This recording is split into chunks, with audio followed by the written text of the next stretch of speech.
parieto-occipital, marginal, central, paracentral, sulcus. Lahat yan sulcus.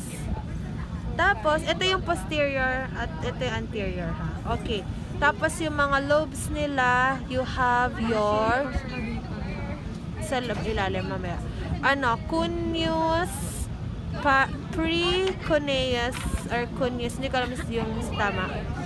Tapos, paracentral lobule.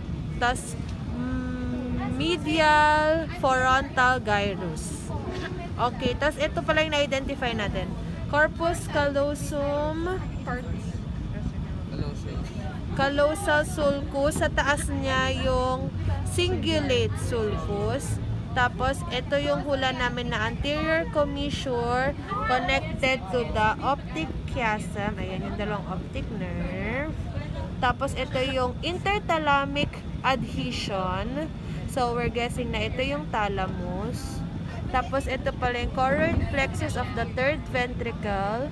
Tapos, ito yung fornix. We think, hindi pa yun sure. Ano yung choroid plexus? Ito.